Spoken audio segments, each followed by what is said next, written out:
Okay, thank you. Good evening. So kindly let me share my screen.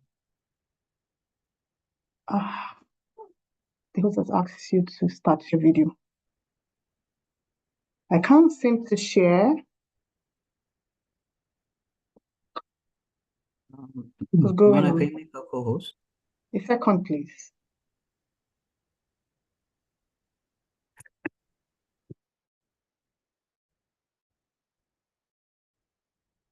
I am actually called. I don't know whether my network is hanging. Just hold.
I don't know if you are speaking,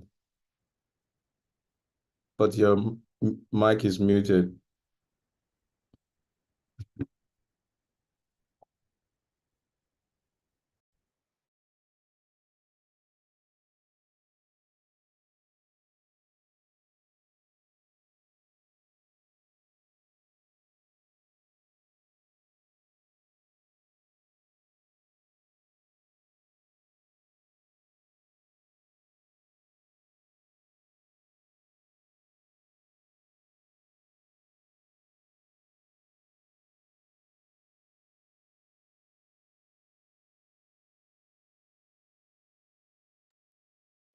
Sorry, please exercise some patience. I'm sorry to having some technical difficulties.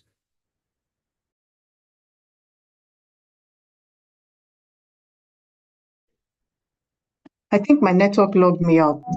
Hello, can you see me now? We can see your voice, but not your face.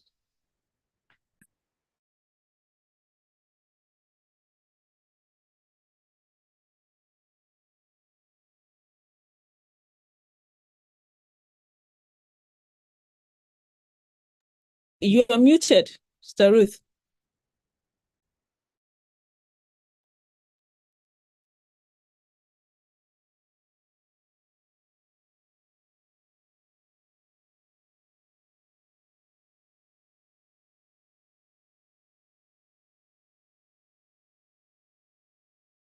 Confirm you can hear me now.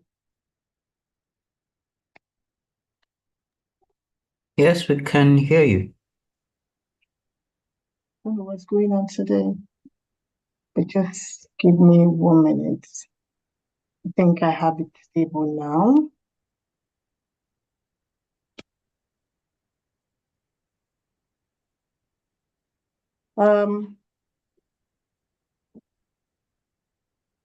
Yes. Can you see my screen? Not yet. Something is going wrong.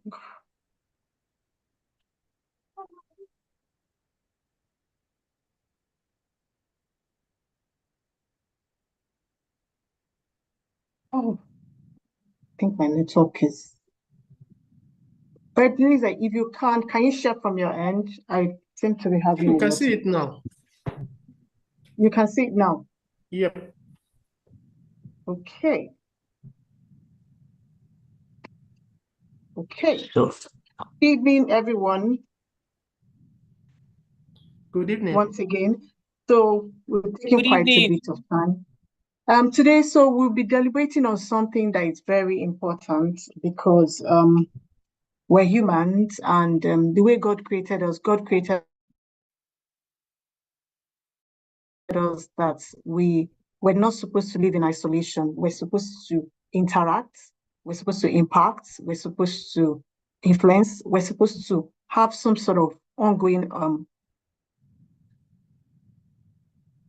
interaction with other people. So collaboration is something that is not new to any of us. The collaboration starts from birth, from when we possibly were children, were born into families, we start interacting, we're nurtured and taught to, know other extended parts of our families. Then we grow to, start making friends, start having neighbors. And even as adults, while we work, it becomes a very highly required social skills, not just for work, but just generally achieving much, much better goals in life. So today we're going to be talking about the collaborative culture. I will go by just giving a brief explanation of what culture is. That culture is a way of life. We have but for the context, for the purpose of this, I'll just keep it in. Can you hear me still? Yes. Yes. Yes, go ahead. We can hear you. Okay, great. So culture is a way of life, is a way of thinking, is our disposition, is our behavior, is our belief, is our value. A common approach to doing things, working, either as individual or collectively. Now, broad perspective of collaborative culture is the idea, the thinking, the skill, the effort, but most importantly is the willingness to share these with others in a mutually beneficial endeavor. One of the things some of us don't realize is collaboration is a win-win game. As much as you're sharing and trying to, either impact other people or leverage on what other people have to strengthen your own side of the divide, the end goal is that it's usually mutually beneficial, if not immediate, but on the long run. So the collaborative culture we'll be discussing today will cut across not just work, but even in our individual lives, in our interaction, in our social circle, and what have you. So there are three different things that drive culture generally, or any new thing you want to adapt to. First of all, you have to participate. There has to be ongoing communication, interaction, then that experience. All that put together is what drives culture generally. Collaboration, on the other hand, is a partnership, willingness to work with others to achieve a desired goal, either individually or collectively. So collaboration is not something that is ideally should not be forced. Even though these days at work, some people are now sort of, kind of not forced, but you're encouraged and you're, in few occasions, you're coerced into this collaboration, but naturally, it's something that you should be willing to do. You should be willing to participate in, because it's not just about you. The end goal is the larger picture and also a win-win for both you and other parties involved. And there is always a desired goal at the end, either for your own growth, personal growth mindset, or for the group's growth, which in this case might be your team or whatever cluster you're looking at. Team could be at work, team could be your group in church, and other small subgroups. For instance, importers were a large group of Seventh-day Adventists who want to worship in a contemporary way. But within the church, we also have the small group, we have the subgroups, we have all departments, we have people who could form their own just by mere interaction. So generally, there are two broad types of collaboration. There's usually the people-focused collaboration and the software-enabled collaboration. The people-focused collaboration subtype is the further down. There are others. The people-focused collaboration has subtypes too. The team collaboration, which is what I just described now, we could have it at work. It could be in a department. You could be in a project group at work where you have been pulled from different departments to work on a particular project. Sometimes it's just an ad hoc project that have a timeline. When a group of people come together to solve a problem, to create something together, the team can be formed as a sort of task force and what have you. There's also the cross-functional, the team could be your specific department at work, but there's also the cross-functional one, which is what I was trying to describe, the one you pull from different departments at work. So sometimes you're in a group, or in church, you could be something like the anniversary group where people come from treasury, from AWM, from ushering department. Cross-functional means you're working with people who you typically are not, typically don't work with on a regular basis, but you come together for the purpose of that particular task, right? And what have you. Then the general one we all know, the social collaboration, community collaboration, things people do in our independent local churches, or in our, where we come from, we have people coming together to achieve a particular goal in mind. Some do like when you come to raise some sort of awareness for a cause. Those kind of social collaborations are also people enabled. Then the software one is, there's a contextual collaboration, which is typically where people have to sort of have an integration of collaborative applications, and they can switch ways depending on what they want to use at a particular time. There's the cloud collaboration. I think when you think of this, what typically comes in mind is when people work virtually, but they are using a particular,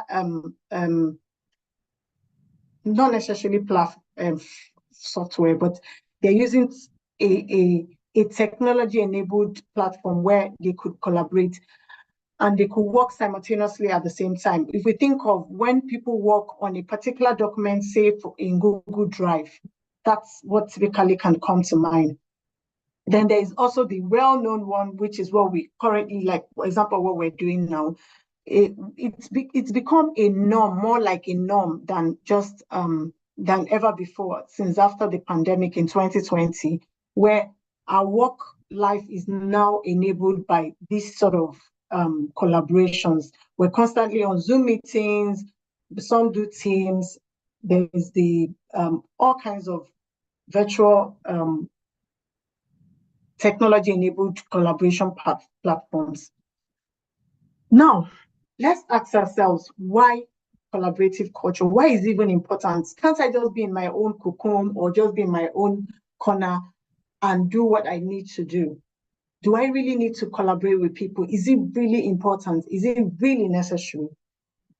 Yes, it is necessary. Like I explained, God created us to interact. God created us to not live in isolation.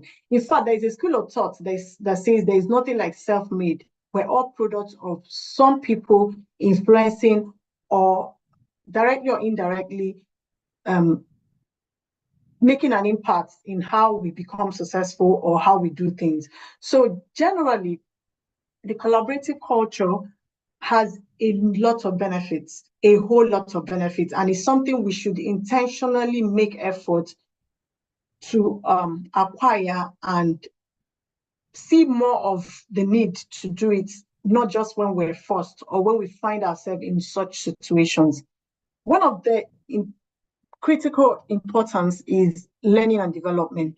Diverse experiences, knowledge, and background bring different perspective and point of view. So what it does is it enriches your mind and broadens your perspective about anything. And you would remember, if you've ever worked in a team where you had to, probably a multicultural team, you find out that there's just always lots of things to gain from.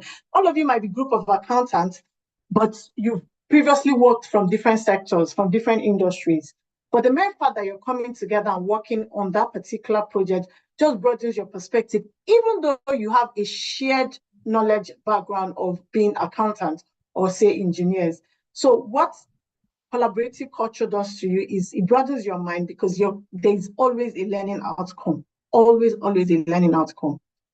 Then second important benefit is it increases development and success potential.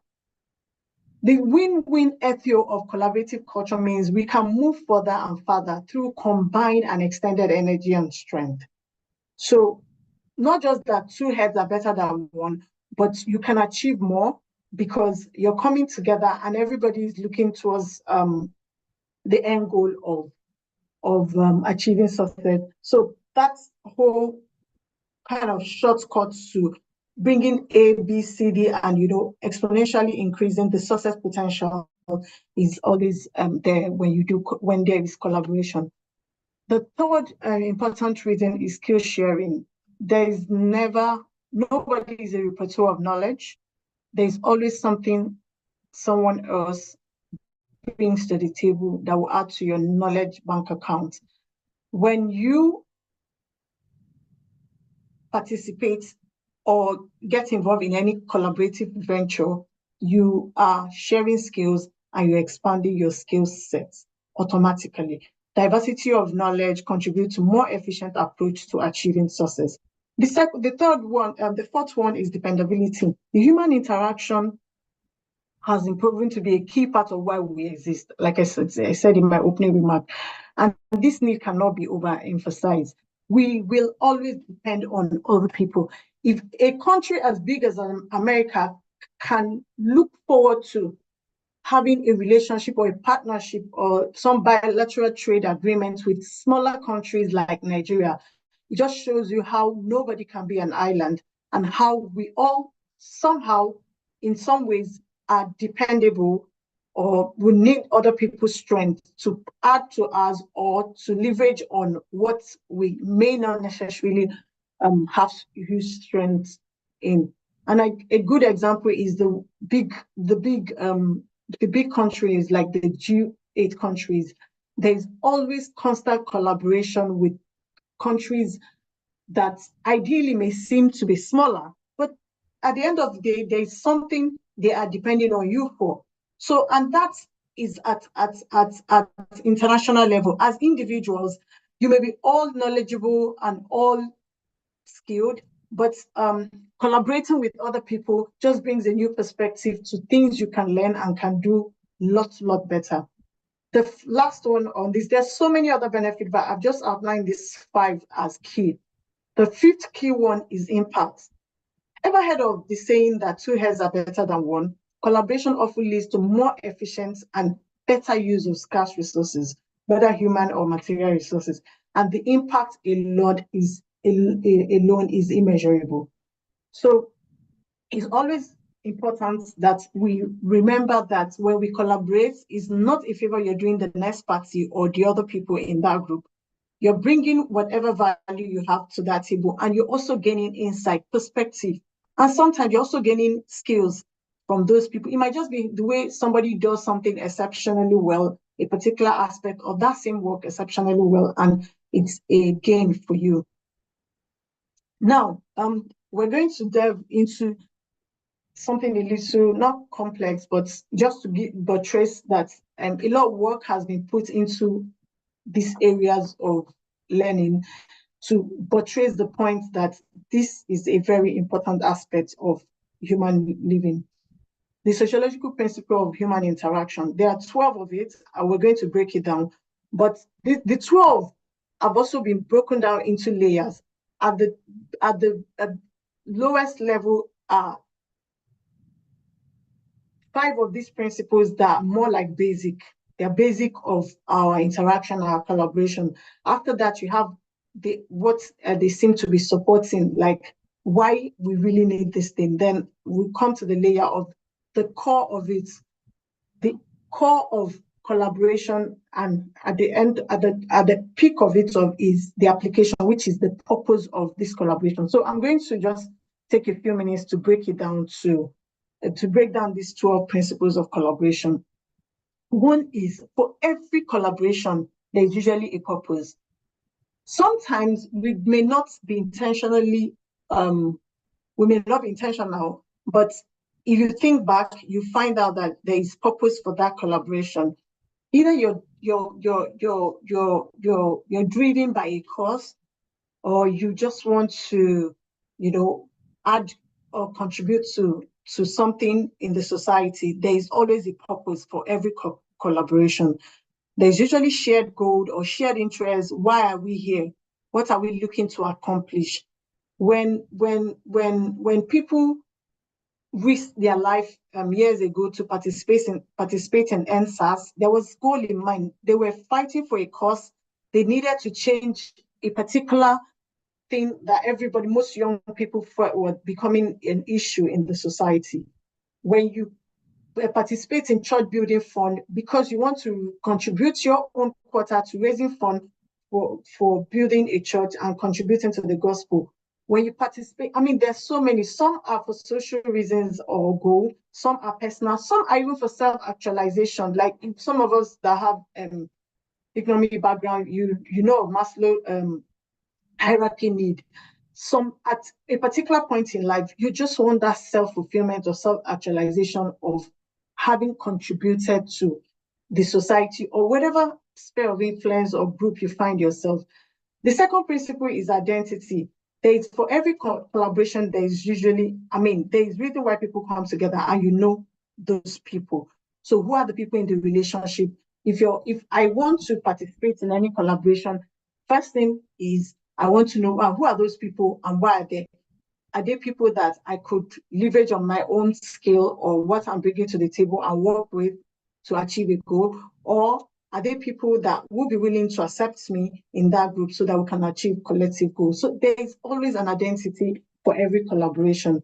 There is a reputation, lies at the junction between identity and trust is reputation. It is perception, it is evaluation based on prior activities or opinion.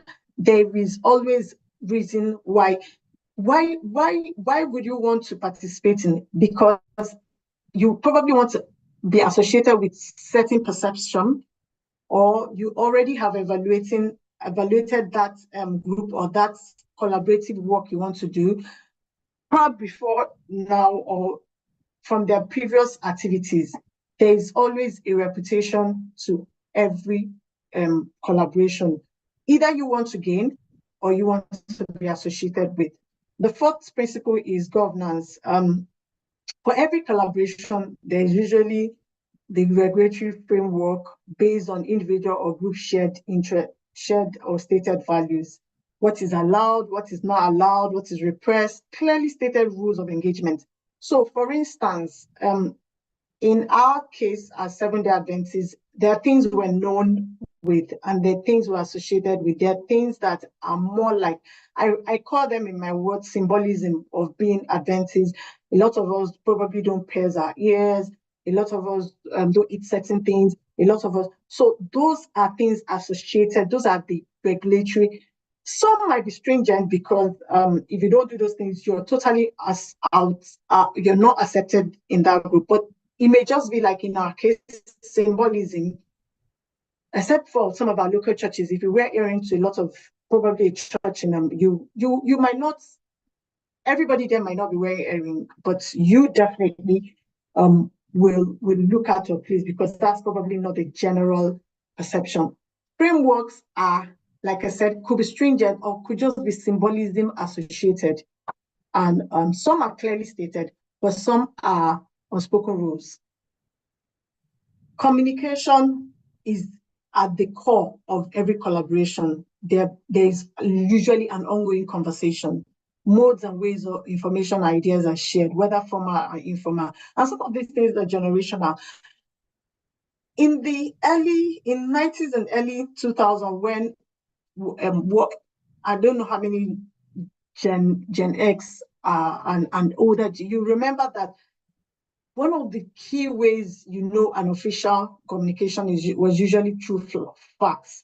Facts has been outdated. Nobody uses it again. So some communication modes and ways transcend generations, and sometimes they get outdated. Also, I remember 20 years ago, you wouldn't do a wedding and just send people texts. There's still some very old-fashioned, older generation people you dare not try it with. But what I'm trying to explain is communication mode differ and changes over a period of time. These days, you could very well share anything via WhatsApp or text messages. Some still, especially when it has to do with finance or bank documents, you still need some things that make it very formal, like company seal and all that. But for every collaboration between one party or the other, there's a mode of communication that is agreed or accepted by parties involved.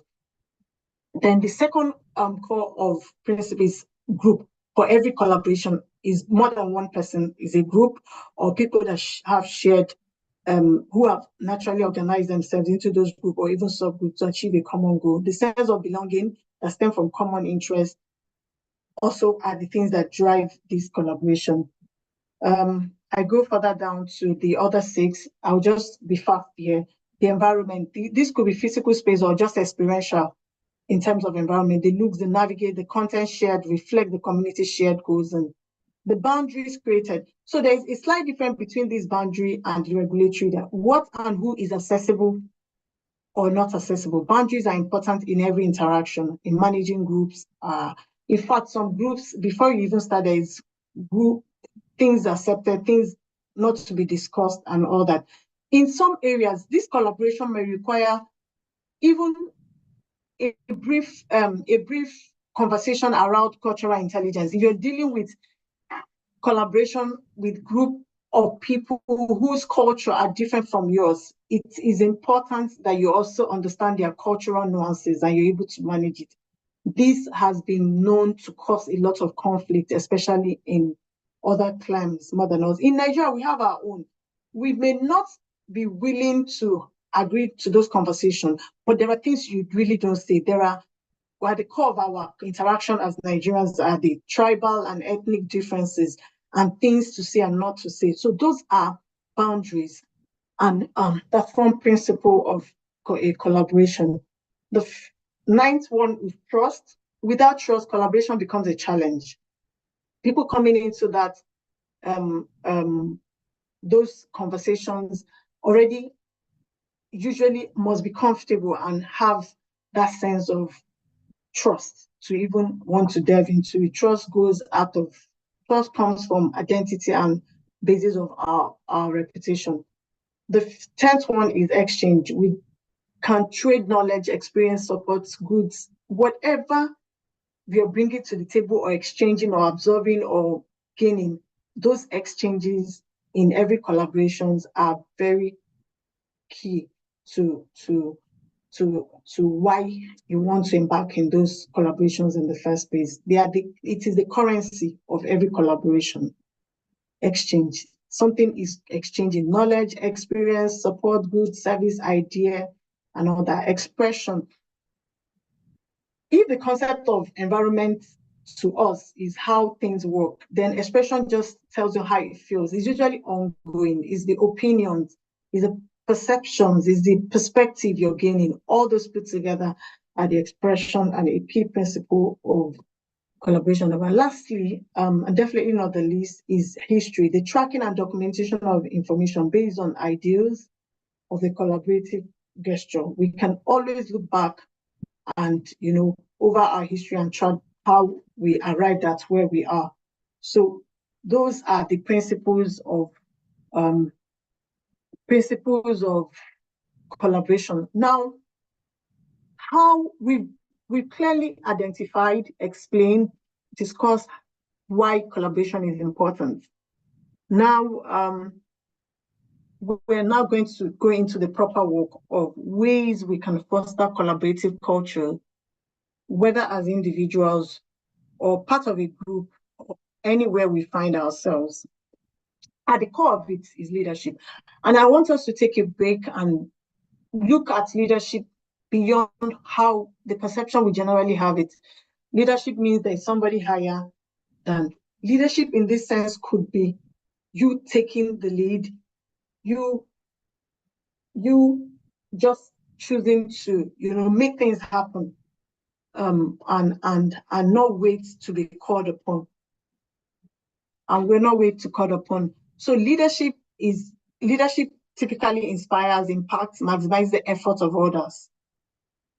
In whatever group we find ourselves, a key part of collaboration is having that team spirit.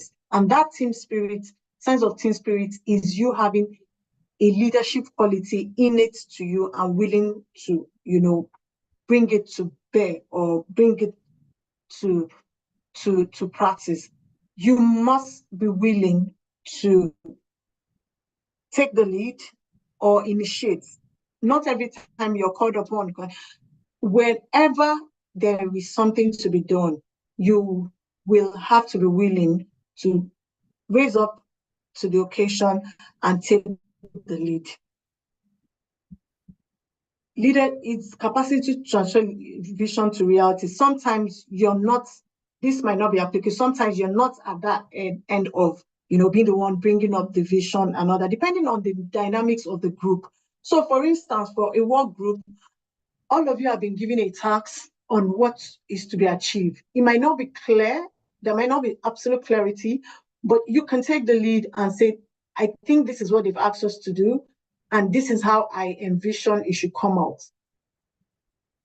If you bring that, everybody could start bringing their contribution, and you actually could initiate that, taking the vision and translating it into reality. But on the other end, it could also be that you initiated it and other people's contribution all mold together and form the reality, and you now start addressing on steps, on things to do to achieve the end goal.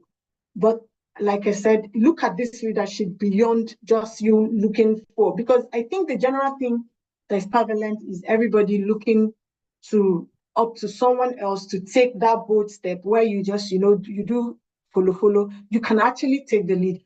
And sometimes you necessarily don't have to be the top person. You just because you're willing to take the lead. And it's actually a skill that we should not be afraid to exhibit.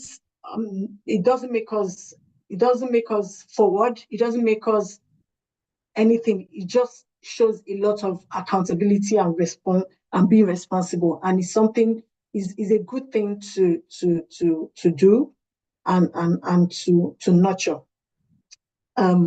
Leadership is also service role. It doesn't mean you're sitting down and calling shots. It means you say, guys, I think we can do this way. Then you take the lead again. You're willing to serve. You're willing to serve the need of the team. You're willing to serve the need of the organization. You're willing to serve the needs of the church above personal needs and interests. So I've put this together in the process of all these things that make it more visible and more, clear to everybody that you're exhibiting the right quality is when all these things put together. You're acting ethically, you're building trust, that you're disciplined, you're showing empathy, you're bringing positive energy, you're being authentic, you're being responsible, you're creating connection, you have upbeat attitude. You're the person, you come into that team, you light up the room, everybody feels ignited to come and bring their own contribution. It's a good thing to have. It's an amazing skill to nurture, and there's something powerful about an upbeat attitude. There are two things I'm going to actually just spend a few time to talk about here. Being authentic and upbeat attitude. Being authentic means that you're not afraid to be vulnerable. You're not afraid to say, guys, I think I didn't get this right. Can we retreat? You're willing to be accountable. You're not afraid. Those are things that make collaboration very seamless. Very, very, and that upbeat attitude. You're not the person dampening the mood of the team. You're not the person maybe there is a challenge, everybody's confused. You're not the person saying, guys, can we just close this thing and go? Well, we've tried. It's okay. You're the person saying, I think we can get it. I think we can do something. You're the person encouraging, inspiring, making people want to, participate more. It's actually an amazing thing. In all this, 4 key areas: you're serving, you're influencing, you're impacting, you're empowering. This is so important for anybody who wants to, and a lot of time we wait for leadership to fall on our laps. Sometimes we are exhibiting those qualities and honing those skills in such a way that if anything comes up, our names are the ones that are readily mentioned. We see this play for those that work. We see this play even in families. There are families where the person taking charge and handling responsibility is not necessarily the oldest. It's just the person that is quick to, and you find automatically you just gain the respect of everyone else because you are willing to take up that whole responsibility and take the lead. The other aspects, ways I think, is putting a structure. So a lot of times, like I said, when we participate in any form of collaboration, whether knowingly or unknowingly, there is an end goal. But how about we put a structure to it? There is a focus. We begin with the end in mind. We go beyond our comfort zone. The framework that outlines activities and action plans to help achieve any desired goal is the structure. It also enables you have defined goal, ab initials. So here, I just want to say something. Something that I notice is not a part of our culture in this clan is the culture of volunteering for things. A lot of times in the Western clan, people develop skills by just volunteering to do things, not get paid. You're looking to have a job or have a particular skill. You don't have it. How about you volunteer? You ask these people, oh, you guys, do you mind if I volunteer to do this work? I don't want you to pay me. I just want to participate. That is putting structure to your collaboration goal and doing it better. You find out you do those things. It might just be a 1 month volunteering service. You actually gain skill and you become better. It will shock you that if you could use this skill to earn a lot of money in future. I notice people treat volunteer work like they know they pay me. And then they do agile work, no pay. But it's actually a serious skill forming habit. Very serious skill. So putting structure to your fostering or gaining or wanting to expand your collaborative culture interest, at the core of it is putting structure to it. And one of the key ways you can put structure is when you define your goal ab initio. You define, this is what I want to achieve here. And because this is what I want to achieve here, I'm going to focus on it. I'm going to go about it. Another aspect of structure for collaborative culture is actually going beyond your comfort zone. Comfort does not breed growth. Comfort, take it to anywhere and quote me, comfort does not encourage growth. You see, anything, growth and comfort, they can be parallel line in a lot of instances, parallel line that don't need to meet. For every time we're willing to go beyond our comfort zone, we're putting structure to expanding and just influencing or just making our collaborative culture, nurturing our collaborative culture, so to speak. So it's important that beyond your immediate group or comfort zone, be willing to reach out, extend your engagement in problem solving and creating value. At work, volunteer when they mention things and you can do it, say you can do it. The chances are the first time you will not be rewarded. Chances are the first time is not part of your, there's just this thing about working in Nigerian teams and everybody's quoting, not my JD, not my JD. Have the things that will get you noticed in rooms where you don't belong and not things on your JD. Ask people who have had successful work career, they will tell you this for free. Have the things that will get you noticed, that will make your name mentioned in rooms you have never stepped into, and not necessarily things on your JD. There may be things on your JD, but not necessarily. There's just something about moving away from your comfort zone, being willing to be a problem solver, interested in problem solving activities and creating value. You may, again, I repeat for the often time, you may not gain reward on it the first 2 or even 3 instances, but chances are that you're nurturing a valuable skill that you will earn from for a very long time. Also, another way is learning mindset, growth mindset. You must be teachable. You must be willing to to learn. And let me mention this. A lot of times, being teachable does not mean you're at the lower end of the divide. You can be in a team, you're actually the yoga, and you're seeing one young person who is exceptional at a particular skill. Please calm down and just learn from that person. There is no rule saying that learning has to be upward. It could be vertical. It could be vertical or horizontal. It could be learning. Growth mindset is simply being teachable, being willing to learn. And it has no age bracket, it has no cater to it. There's no, it could be anybody and still learn a lot from people who you found yourself with or working with in a team. Also, another thing that I think culturally we tend to frown out is questioning status quo. It's actually a part of learning mindset.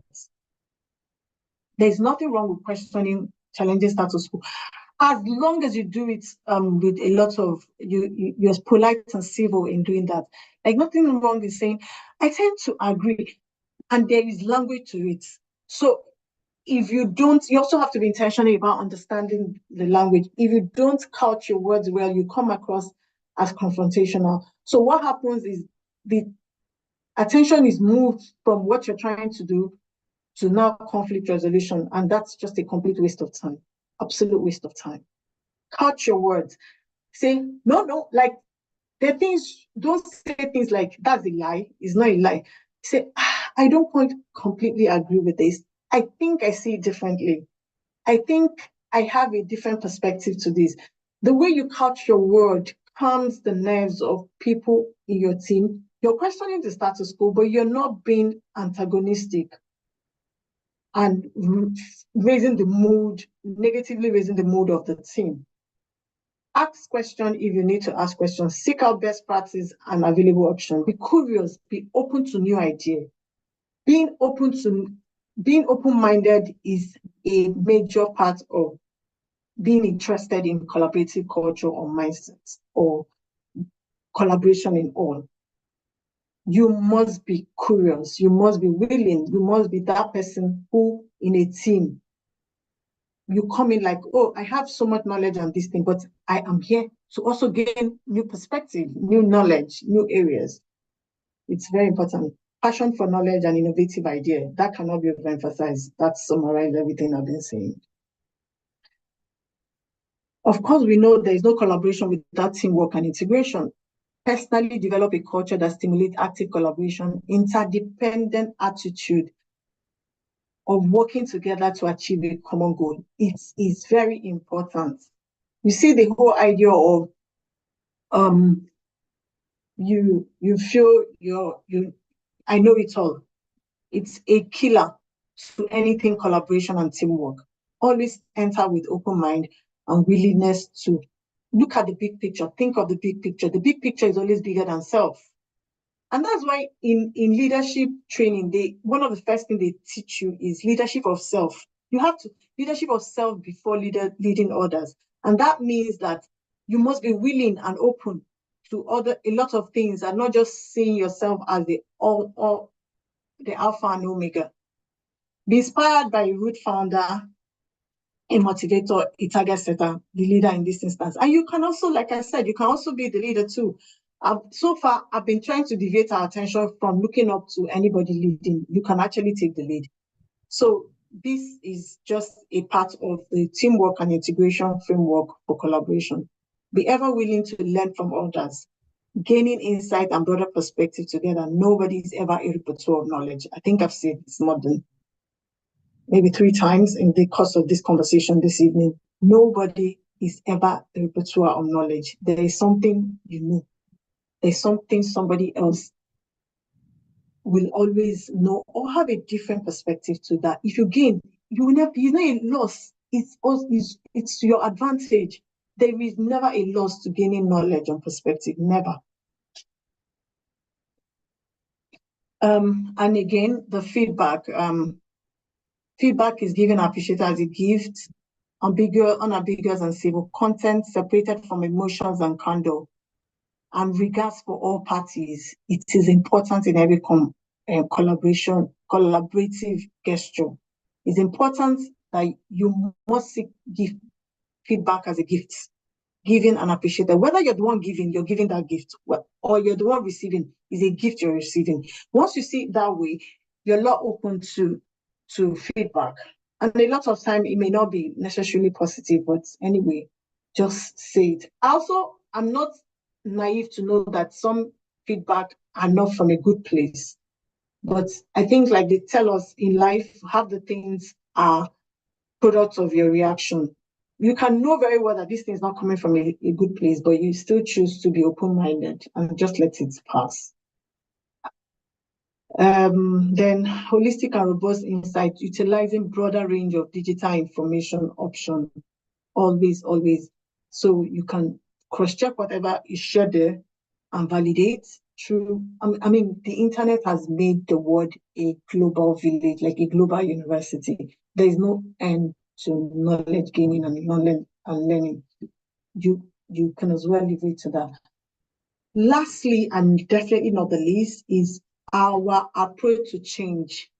We must, one of the things that was our outcome of the pandemic is agile thinking. Everywhere we're hearing agile thinking. Agile thinking is actually a thing. Agile thinking means you're open, your growth and progress is ongoing, and you're willing to flow with it as it's ongoing. It's an ongoing, in business, they'll say that company is a going concern. Like everything is, agile thinking is so important. It's at the core of change management is ability to, think on your toes, be willing to change, and perspectives are changing every day. Knowledge is changing fast. You cannot afford to just say, that's how we've always done it. There is no such thing. That's a fixed mindset. That's not a growth mindset. That's how we do it. That's how we do it too. That's not, no. You must be willing to take on superior arguments or superior perspective and ongoing, embracing and be willing to adapt. Prioritize learning and getting new insight over ego. Of course, you cannot be in a collaborative gesture or venture if your ego is not managed. You will always prioritize learning and getting new insight over ego. We're the one here, we're the leader, we've been doing this thing. When did you start working? You find out that knowledge has nothing to do with generation, that people, experience might have an edge, but a lot of time, knowledge can actually take over, trust me. And those in the know will attest to this. Knowledge can take over experience. Yeah, there is a place of experience. Experience can never be discounted, but be willing to also open to new insights and perspective. Always think of the bigger picture. That is the whole idea of collaboration. There is an end goal, and you are interested in achieving that end goal. Thank you very much. I hope I've been able to stay within time and shared my little nuggets and little knowledge on this topic. Thank you very much. I am now going to take questions, perspective, different dimension, everything in between. Thank you very much.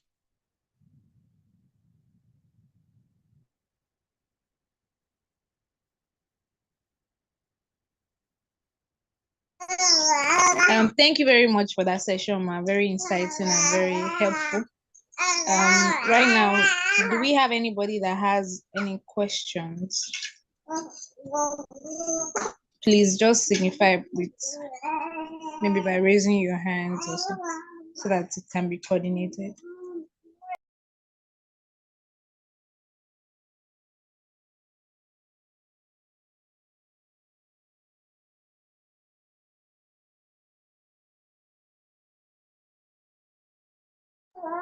Anybody? Okay, I have something to say. Good evening, everyone. All right, go ahead, ma. Yeah, okay, Sister Ruth, thank you so much for that wonderful presentation. If we had to go and learn this outside, I'm sure we'll pay a lot. But I just want to ask a question, just generally about collaboration. In our local parlance, we say collabo with people. I know that I've seen a number of people who collabo have caused problem for. And at the end of the day, people will just prefer to want to stay on their own, especially when it has to do with individual entrepreneurship, business, and all that kind of a thing. What would you say to those kind of people who collaboration have cost them a lot? Perhaps they had to collaborate with somebody or do something with someone because they didn't have enough, perhaps in terms of skills or the resources. And at the end of the day, it hurt them even more than they could get from. What in particular could somebody just check out or see first before, or even as a leader in a company, before you just say, okay, this particular thing, I must look out for this first before I can do collaboration with anybody or something, or go into that kind of thing. I don't know if Okay, thank you. That's a very insightful and very important question. So while the goal is to collaborate, is also not to do it blindly. In corporate world, a popular saying is a popular word would be due diligence. We don't, it's the same way we don't, because anything we do in life, we tend to, if we want to do it properly, we tend to at least make an attempt to do some findings about, and that's why, if you remember, I took time to share the 12 principles of collaboration. There was purpose, there is identity. Who are we in relationship? Who are the people in this relationship? What can they add to the discussion? What am I adding? There was the principle of reputation. There was the principle of governance, guideline, regulatory framework based on individual. Those are little things. These principles just tend to give what we normally do as human beings nice names to it. But these are things, I am sure that if you enter a place and you're not sure of the people there, you first of all, you're not saying so much, you don't, that's why even in public forum, there are things you don't say, you don't give so much information. It's important that we are wise, even when we want to. The goal is to collaborate, but we must be able to do some findings, do some background check, do our due diligence, be sure that we have truly have shared goal and interest. It's important. At the core of collaboration is shared goal and shared interest. Where our values are not aligning, I may want to, for instance, be passionate about gender, and some set of people, a group is chasing this cause and driving it, being passionate, and I just do a brief due diligence. I mean, just like, yes, I share that cause with them, but I don't share values, and we don't align in terms of value. Will it be convenient for me, or will it be wise for me to still go ahead? I may find there will always be lots of options in terms of collaboration. The end goal is to collaborate. But our work, which is lots of times our work, those collaborations, we find ourselves in it. But remember, the work structure has also made it such a way that there is an existing framework that would have done a background check. So that also kind of protects us. But that's now raising our fear and drawing us completely away from collaboration will be us losing, because really, the way God created us, we're supposed to collaborate and have some sort of alignment with people, but there has to be shared goal and shared interest and aligned values. I don't know if anybody will want to throw in more perspective on this, just to expand or maybe disagree on this perspective.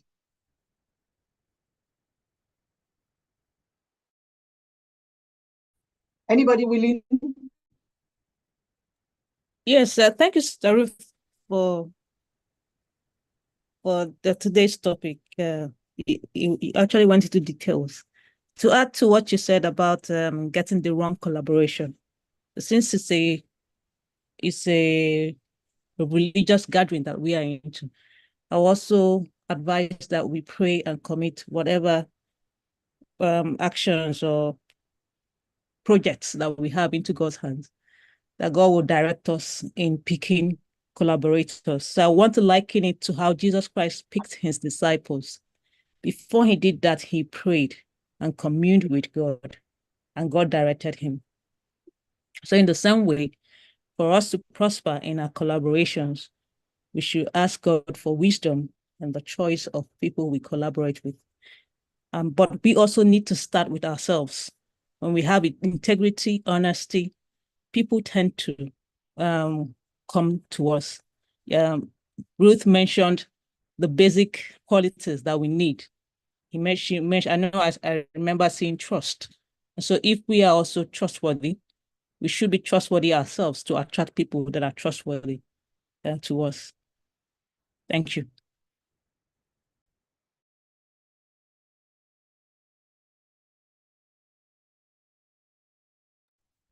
Thank you very much, Maz, for the question and the wonderful answers. Our time is fast spent, so we are going to just move on to the next item on the program, which is prayer requests. Is there anybody that has a prayer request they would like us to pray over?